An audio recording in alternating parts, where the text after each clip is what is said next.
I retired from Wildfire Communications in the autumn of my 28th year of service. My exit paperwork listed the reason as elective early separation, which is the phrase our region uses when someone leaves without a grievance and without a farewell dinner.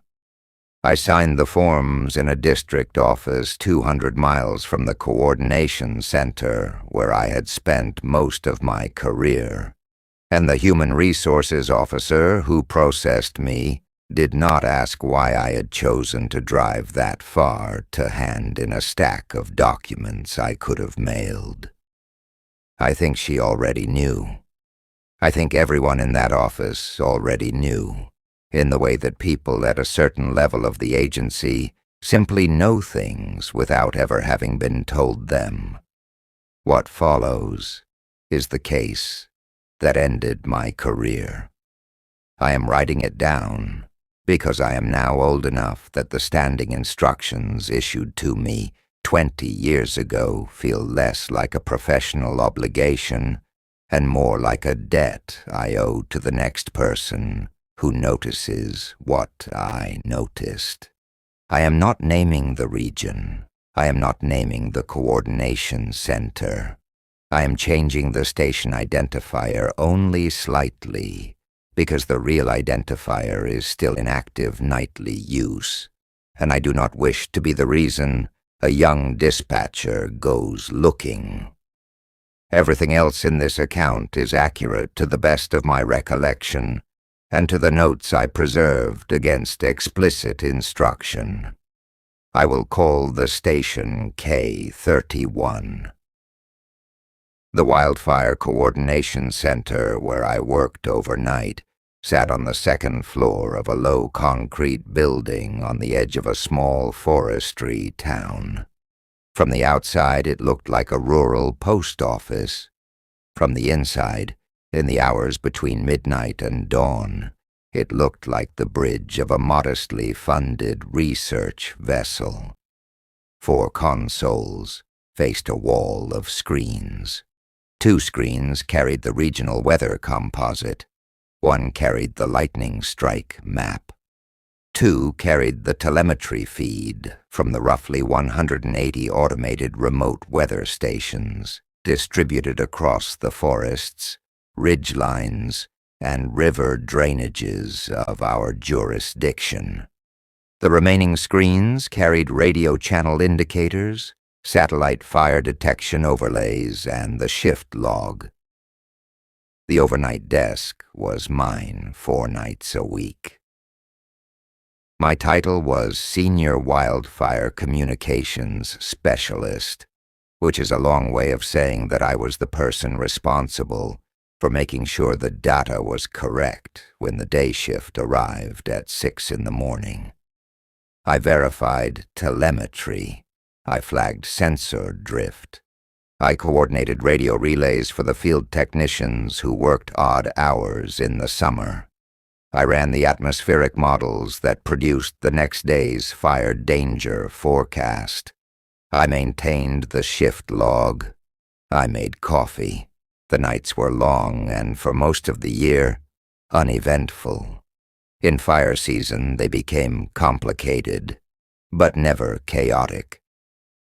Chaos in wildfire communications is a symptom of poor training. Our center was well trained.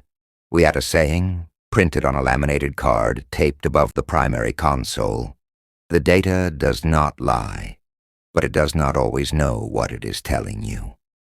I do not know who wrote it. It had been there when I arrived, and it was there when I left. I first noticed the K31 transmission in the 3rd week of April, in what would otherwise have been an ordinary shift. The regional composite showed a stable high-pressure system over the eastern ridges. Fuel moisture was still in the wet spring range. Lightning activity was 0. There were no active incidents anywhere in the district. I had processed the evening's telemetry sweep at midnight and was preparing to run the 2 o'clock validation pass. when the console produced a soft acknowledgement tone I had not heard in some time. The tone was the packet receipt confirmation for a station that had not reported in the previous 24 hours. The system was designed to make a distinct sound in that case, because it usually meant a technician had restored a station in the field, and we needed to log the restoration.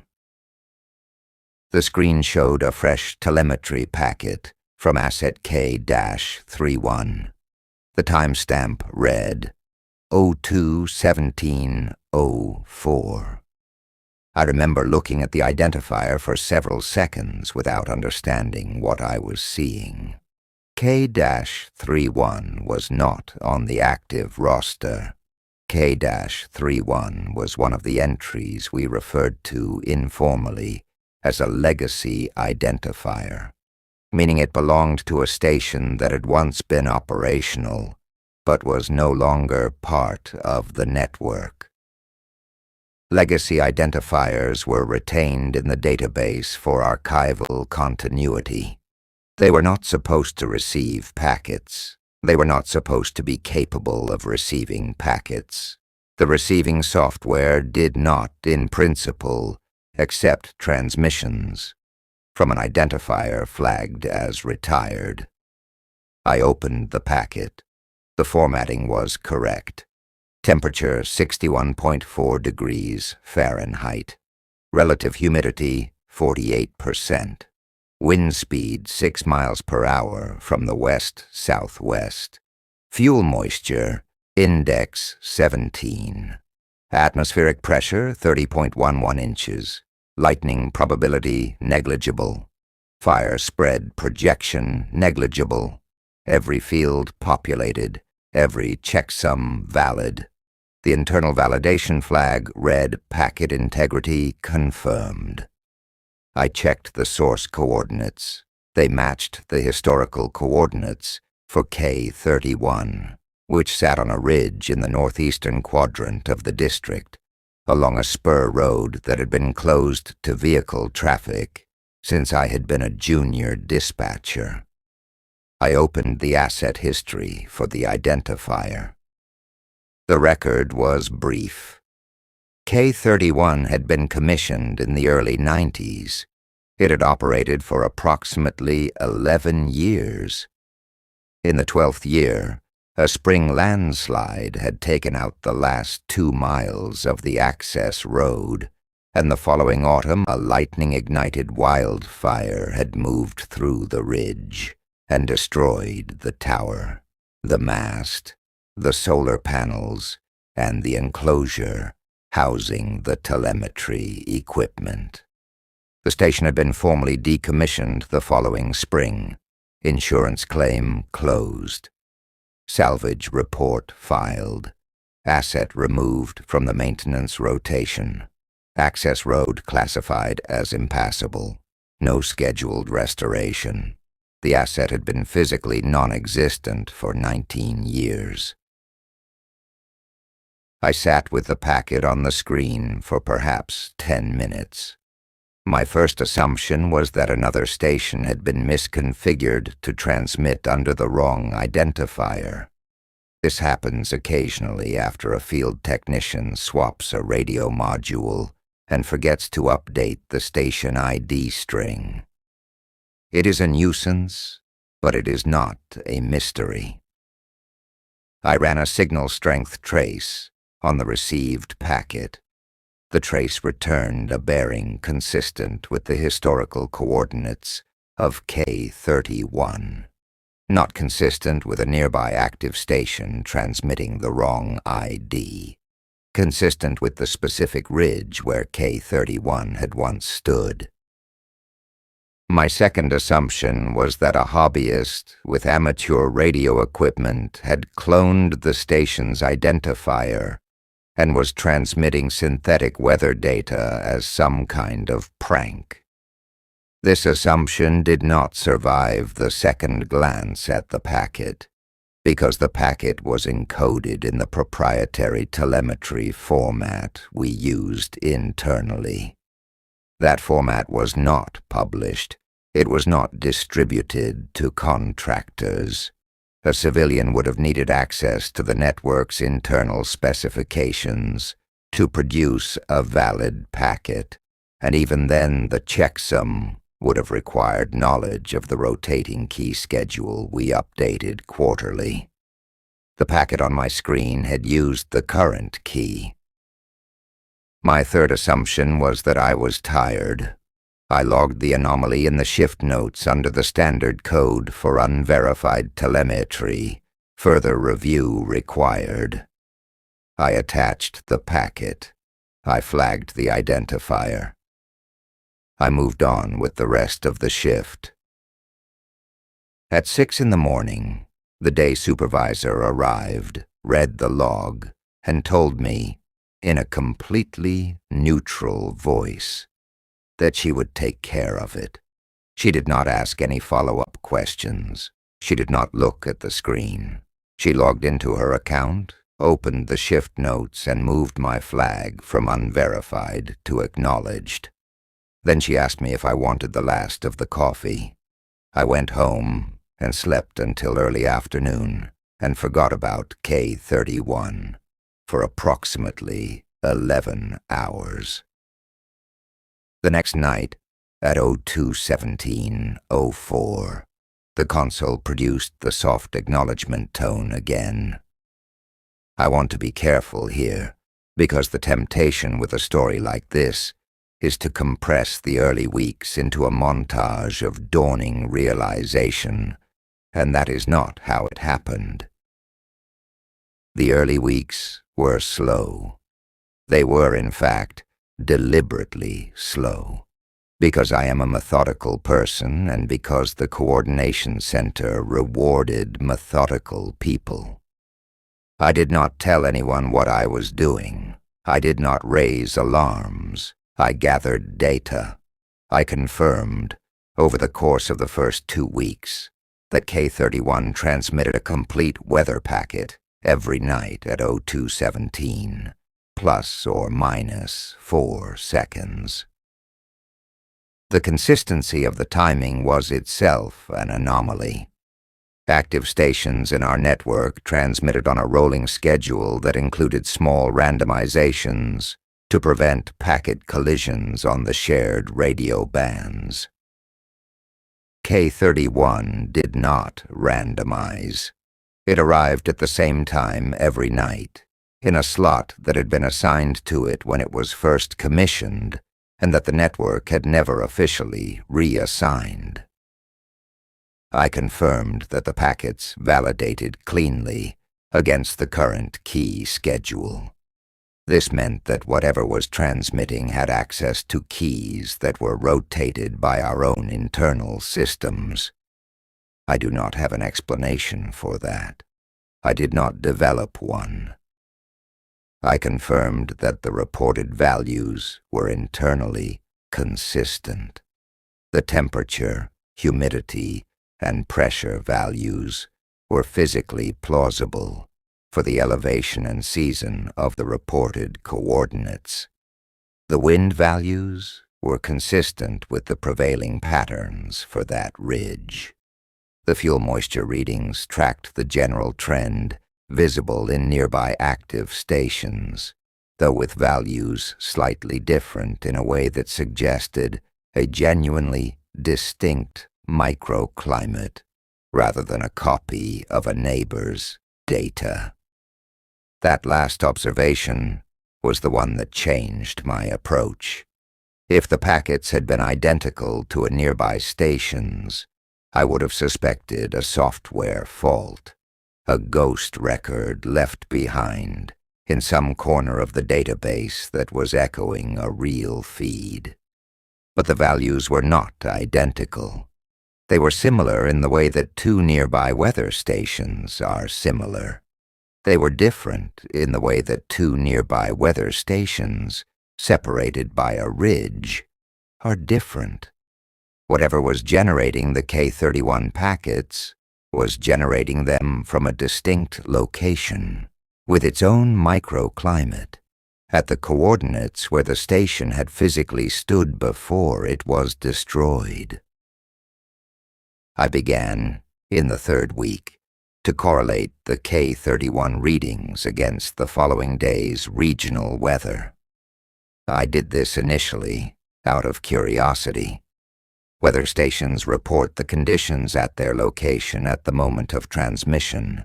That is the entire purpose of a weather station. There is no forecasting involved. The station measures what is present and reports it. The K31 packets did not match the conditions at 0217 in the surrounding region. They matched the conditions that arrived approximately 8 hours later. The temperature K31, reported at 2 in the morning, matched the temperature the nearest active stations recorded at 10. The wind direction K31 reported at 2 matched the wind direction the region shifted to around 10.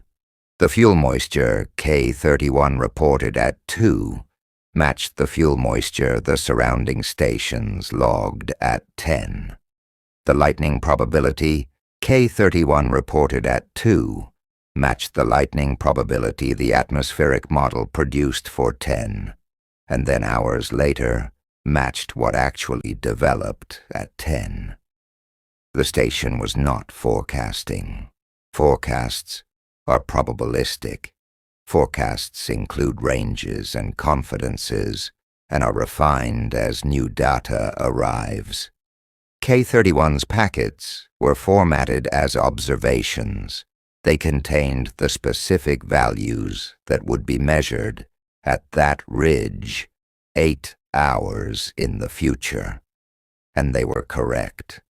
I ran the correlation for 14 consecutive nights before I allowed myself to write down what I was looking at. When I did write it down, I did so in a personal notebook, not in the shift log. The first time I raised the matter with a colleague, I did so obliquely. His name was Halbrook. He had been a dispatcher in the region for slightly longer than I had been alive, and he had come back part-time after retirement to cover a handful of weekend shifts. He was the person on staff most likely to remember the operational history of a station commissioned in the early 90s. I asked him, over coffee, at the shift changeover, whether he remembered K31.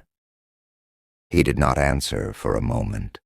Then he said, "That's a legacy identifier." I said I was aware. He said, "Then you don't need to remember it." I said gently that I had received a packet from it.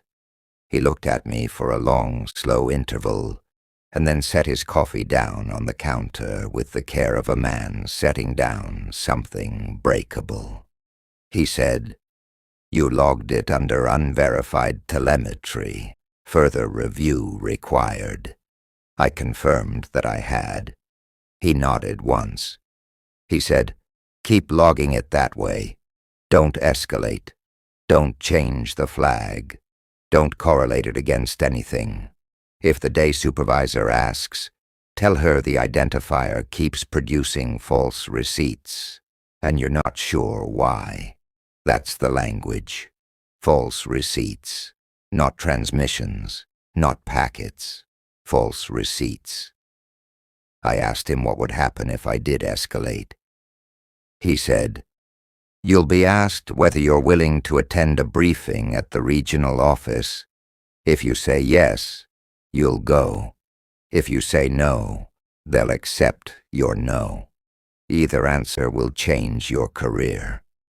I recommend the third answer, which is to not be asked."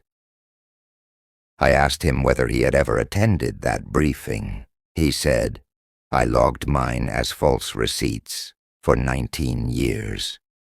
Then he picked up his coffee and walked to his console and did not speak to me for the rest of the shift.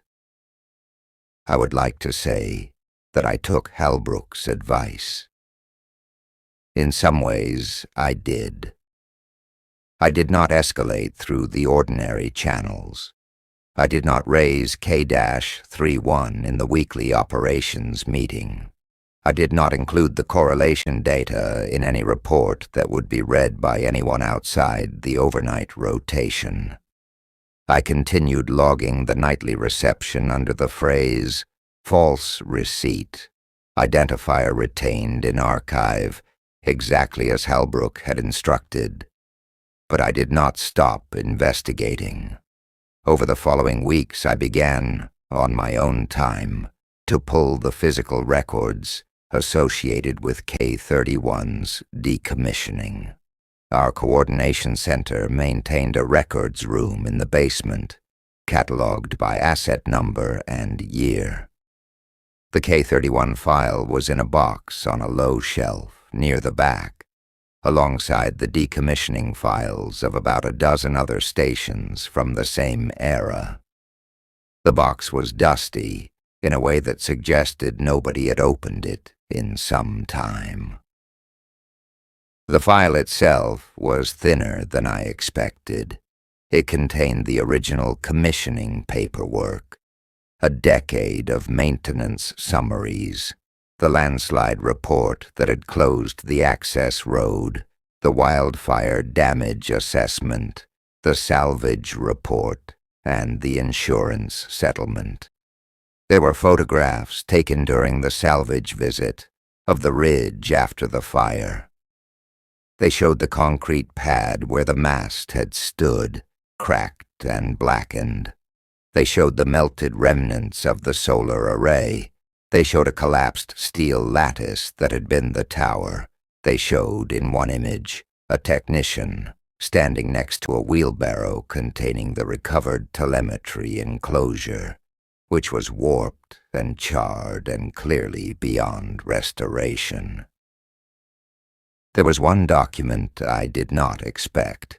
It was a single-page memorandum on plain letterhead, undated, unsigned, filed near the back of the folder behind a piece of blank paper that seemed intended to conceal it from casual review. The memorandum consisted of 2 lines. Asset K-31. Physical restoration not authorized. Telemetry stream. Continue receiving. Do not investigate a source.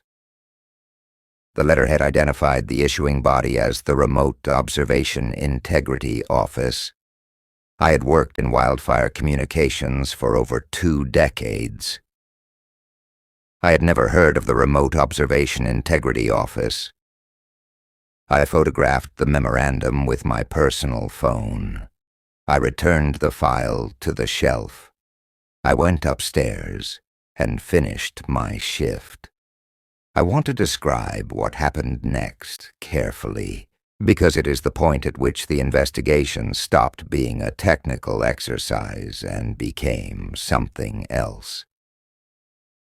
The morning after I photographed the memorandum, I arrived home to find a voice message on my landline from a woman who identified herself as a records liaison for the district. She said that a routine audit of the basement archive had flagged some files as due for reorganization, and that she would be visiting our facility later that week to consolidate them. This in the same neutral tone the day supervisor had used when acknowledging my first shift log entry. She did not ask me to call her back.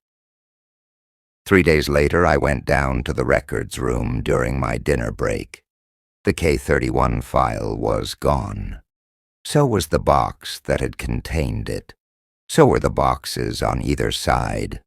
The shelf had been swept clean and relabeled with a temporary paper tag that read, "Pending reorganization." I went back upstairs and did not mention the missing files to anyone. I finished my shift. At 2:17:04, K-31 transmitted its nightly packet. Temperature 58.2, humidity 51%. Wind from the north-northwest at 4 miles per hour. Fuel moisture 16. Pressure 30.04. Lightning probability negligible. By 10 the next morning, the surrounding stations were reporting 58.1, 52%. Wind from the north-northwest at 5. Fuel moisture 16. Pressure 30.04. Lightning probability, by mid-morning, negligible. I began, that summer, to look for other legacy identifiers behaving the same way. I did this quietly, using only the telemetry stream itself, without leaving queries in the audit log. I did not have access to the historical decommissioning files anymore, so I worked from memory and from a copy of the asset roster I had kept in a personal directory for years, out of a habit I had developed early in my career of maintaining redundant reference material. I found 4 others. R-08, a station in the southern portion of the district, decommissioned after a landslide had made the site inaccessible. Transmitting nightly at 0344, with values that matched the surrounding region approximately 6 hours later. M14, a station on a high mountain saddle that had been formerly removed after a helicopter accident during a maintenance visit, transmitting at 102, with values matching approximately 10 hours later. B-27, a station in the Western River drainage that had been submerged when a small dam had failed and altered the local hydrology. Transmitting at 0439, with values matching approximately 7 hours later. And one identifier I could not resolve, listed in my personal roster only as L-00. With no coordinates, no commissioning date, no decommissioning record, and no maintenance history. It transmitted at midnight exactly, produced a complete and valid packet, and matched the regional conditions approximately 12 hours in the future. I did not know where it was. I did not know if it had ever existed as a physical station. It appeared on the internal telemetry stream as a fully validated source, and none of the other overnight staff appeared to notice it, and it did not appear on any operational report I had access to. I sat with that identifier for a long time. I sat with it, in fact, longer than I sat with any of the others, because L-00 did not conform even to the pattern established by the impossible stations, K-31, and its analogues had at least once been real. L-00 was, as far as I could determine, a station that had never been built. At the end of the summer, I received an internal email from a name I did not recognize. The sender's address was on our own domain. The name was formatted in the way our directory formatted the names of employees I simply had not encountered, because they worked in departments I did not interact with. The email was brief. It thanked me for my continued diligence in the accurate maintenance of the overnight telemetry log. It noted that the retention of certain legacy identifiers required specialized understanding, and that individuals with appropriate temperaments were periodically invited to a familiarization session in the regional office. It said that such a session had been tentatively scheduled for the following month. It asked whether I would be willing to attend. I read the email 3 times. I remembered what Halbrook had said. I remembered the phrase, "Either answer will change your career." I did not respond to the email. I did not decline. I did not accept. I let it sit in my inbox for the required interval. And then, when a follow-up did not arrive, I marked it as read and moved it into a folder I titled Administrative. I did not delete it. I did not print it. I did not mention it to anyone.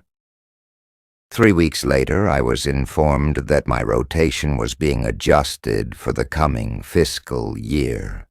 My overnight shifts were being reduced from 4 per week to 2. The additional coverage would be provided by a specialist assigned from the regional office, who would be integrated into our schedule to build familiarity with the local network. The email announcing the change was signed by the day supervisor. It did not mention K-31. It did not mention any of the other identifiers. The specialist arrived the following month. He was younger than I expected. He was competent, courteous, and quiet. He worked the 2 overnight shifts I had lost. On those shifts, according to the log I still had access to as senior specialist, K-31 continued to transmit. R-08 continued to transmit. M-14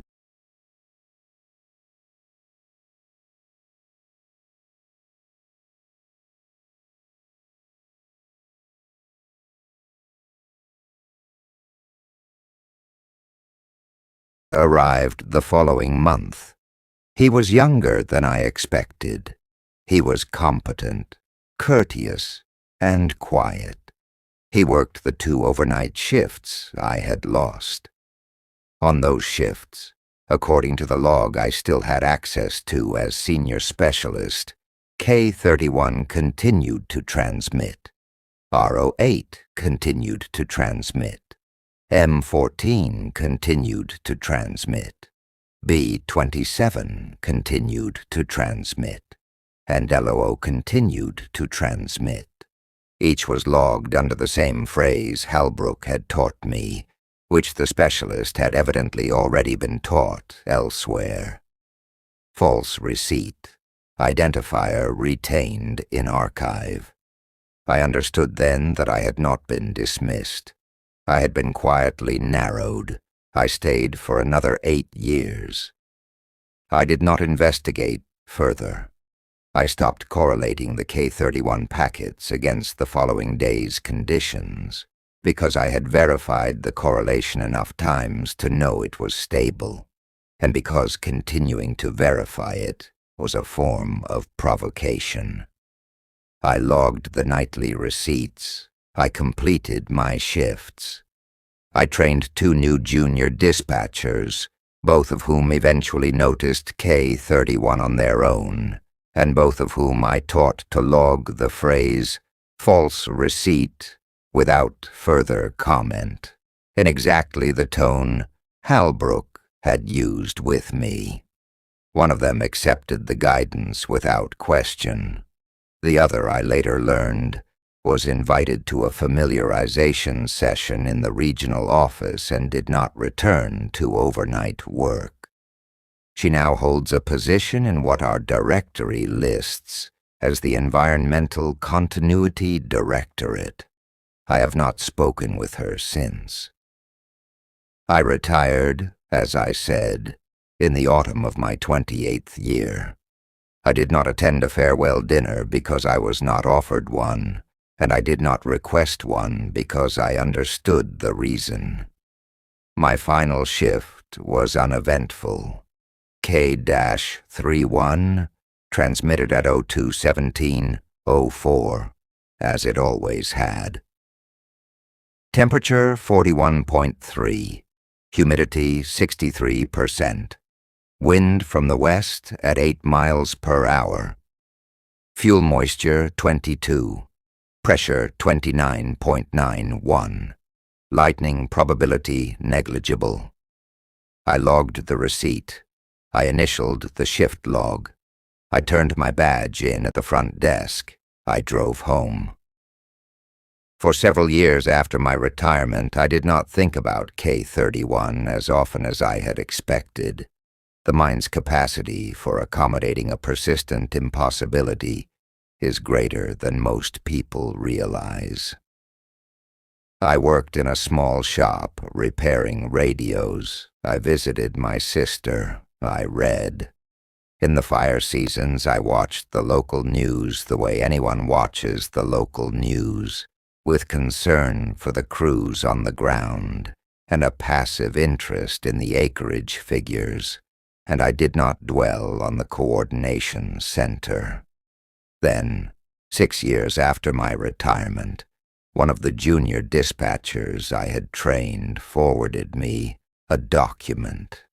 She did not include a message. She did not attach a note.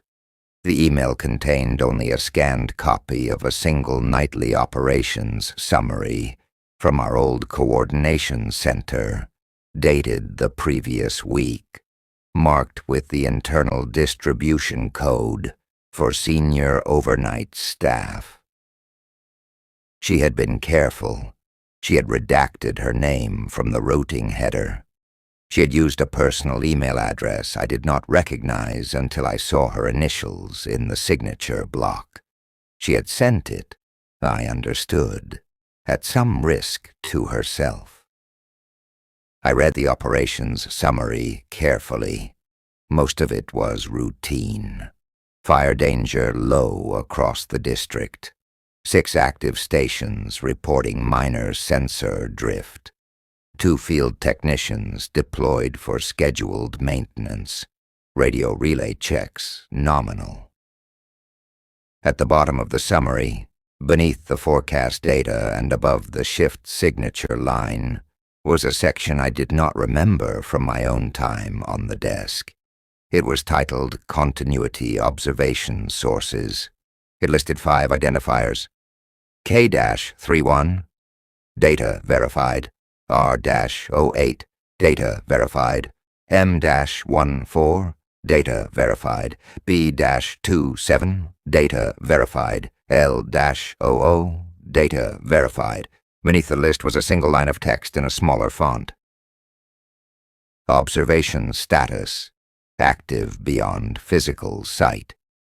And beneath that, in a font smaller still, was a standing instruction.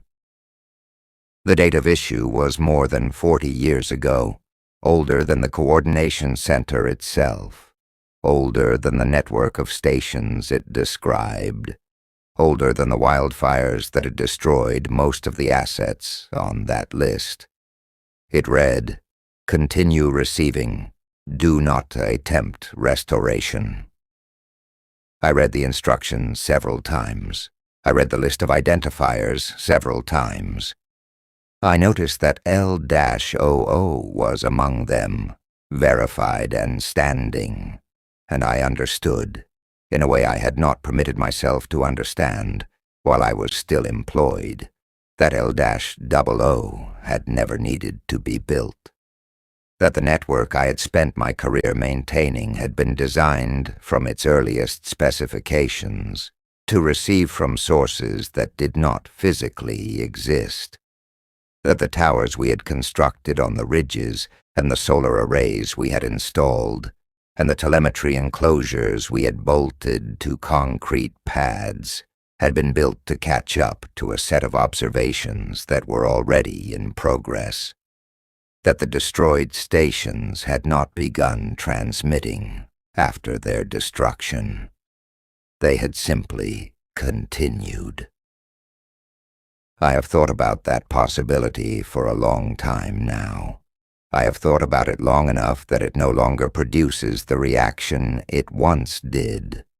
What remains is a quieter, more durable understanding, which I will offer here as the last thing I have to say on the matter.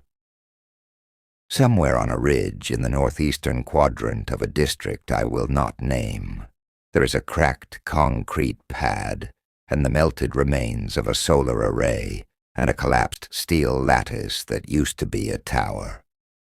There is no equipment there, There is no mast. There is no antenna. The access road has not been passable in 27 years. No maintenance budget exists for the site. No field team is scheduled to visit it. No inventory lists any assets at those coordinates.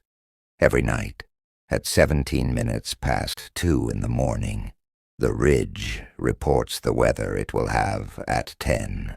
It has done this for as long as anyone in the coordination center can remember, and based on the standing instruction, for considerably longer than that. It will continue to do this after the current dispatchers retire, and after the current coordination center is replaced, and after the current agencies are reorganized under new names. The receiving equipment will change. The identifier may be renumbered.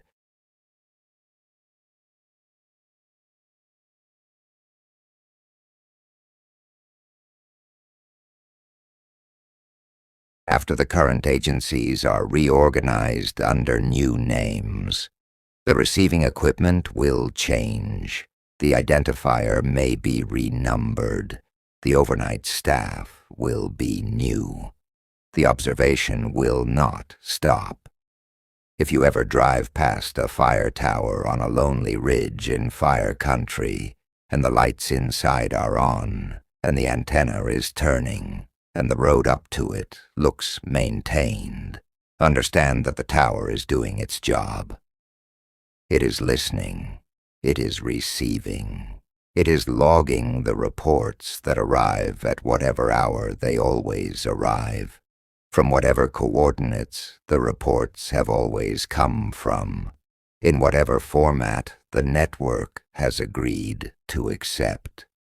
And if you ever drive past a ridge where there is no tower at all, where the road ended a long time ago, and the trees have grown back over the pad and no lights burn against the sky, understand that this changes nothing. The reports are still arriving.